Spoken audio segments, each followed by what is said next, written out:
Education is a privilege. It is something that most kids in America are blessed to have access to.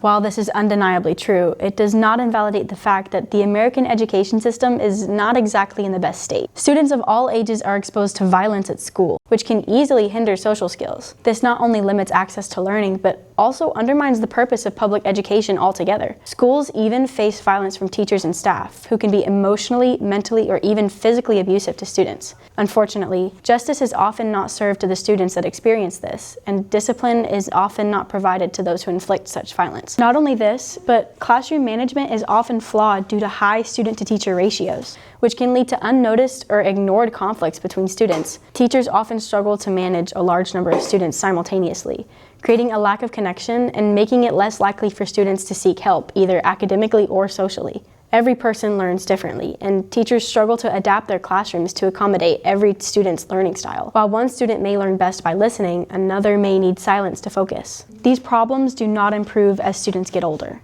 Anxiety and depression rates in young adults have increased by 63% from 2005 to 2017. Many high school students would confess to feeling a lack of energy as a result of academic and social needs being neglected by their schools. After getting a healthy amount of sleep and spending the required time at school, students are left with around 8 hours in their day. This does not include the extracurricular activities that many students are encouraged to be involved in, and the hours of homework given to students daily.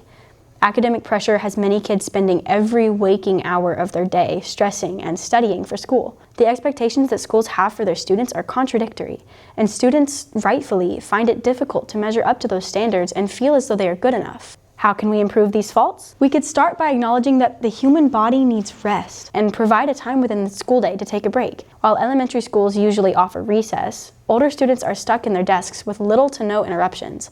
This break time should allow students to nap, read, talk to friends, and essentially do whatever it is that they need to do, within reason, to recharge. Along with this, homework does not need to be as essential as it is treated. It began in 1905 as a punishment to students and is now given daily regardless of behavior.